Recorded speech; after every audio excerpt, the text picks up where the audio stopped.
معزز سامعین گرامی قدر، رسول اللہ صلی اللہ علیہ وسلم کی معجزات کے حوالے سے، پیشین گوئیوں کے حوالے سے، بعض دعاؤں کے حوالے سے چند واقعات آپ کے سامنے رکھے ہیں۔ رسول اللہ صلی اللہ علیہ وسلم کے معجزات ہی کے باب کو کچھ آگے بڑھائیں گے اور کوشش کریں گے کہ یہ باب جلد از جلد مکمل ہو۔ رسول اللہ صلی اللہ علیہ وسلم کے ایک آزاد کردہ غلام ہیں جن کو ہم سفینہ کہتے ہیں، سیدنا سفینہ رضی اللہ تعالیٰ عنہ۔ آپ کا نام سفینہ، یہ جو اردو میں سفینہ استعمال ہوتا ہے، یہ اسی معنوں میں عربی میں بھی استعمال ہوتا ہے۔ آپ سے صحابہ پوچھا کرتے تھے، آپ سے یہ واقعہ سنا کرتے تھے کہ آپ کا نام سفینہ کیسے رکھا گیا۔ کئی مرتبہ آپ کہتے تھے میں نہیں بتاؤں گا، اور کئی مرتبہ آپ وہ واقعہ صحابہ کے سامنے رکھ دیا کرتے تھے، اور وہ واقعہ کتنا محیر العقول ہے۔ رسول اللہ صلی اللہ علیہ وسلم کے ساتھ ایک موقع کے اندر، ایک غزوے کے اندر، ایک سفر کے اندر سیدنا سفینہ بھی جا رہے ہیں اور دیگر صحابہ بھی جا رہے ہیں۔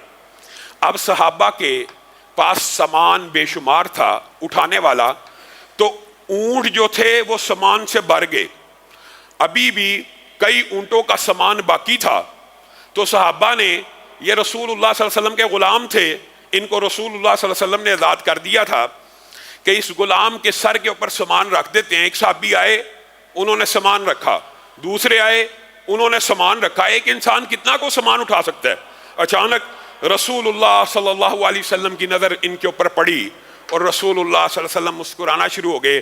کہا، اے سفینہ، تو آج کے بعد سفینہ ہی ہے، تو جہاز ہی ہے، تیرے اوپر جتنا بوجھ ڈالا جائے گا تو اٹھا لے گا۔ سیدنا سفینہ کہتے ہیں، اللہ کی قسم، جب رسول اللہ کی زبان سے میرا نام سفینہ ادا ہوا، پھر اس کے بعد جب سے زندہ ہوں، جتنی عمر پالی ہے، میرے اوپر 7 سے 8 اونٹ جو سامان اٹھاتے ہیں، اگر میرے اوپر لاد دیا جائے میں آسانی سے اٹھا لیتا ہوں۔ رسول اللہ صلی اللہ علیہ وسلم کے منہ سے نکلی ہوئی ایک بات، اور یہی ہے وہ سیدنا سفینہ جن کا مشہور واقعہ آپ سنتے ہیں۔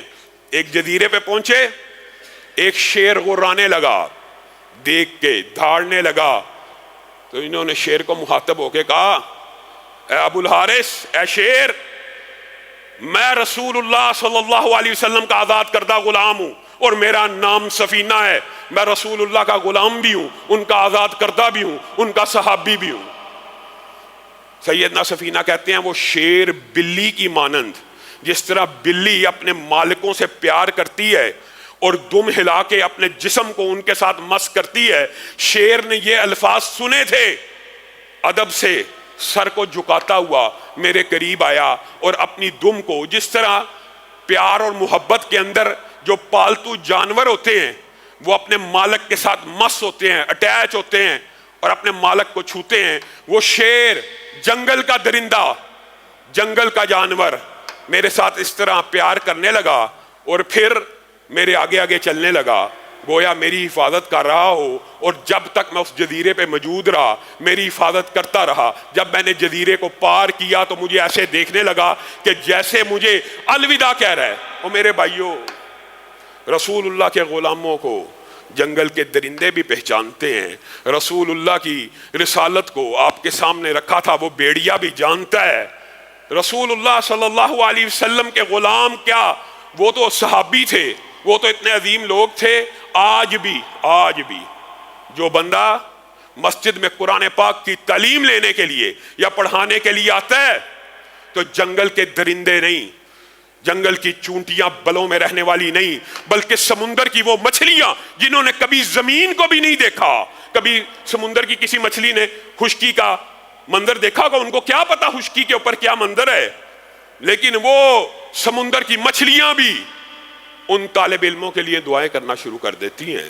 ان کو پتا ہے کہ رسول اللہ صلی اللہ علیہ وسلم کی دین کے اوپر، شریعت کے اوپر چلنے والے یہ طلبہ ہماری دعاؤں کے مستحق ہیں۔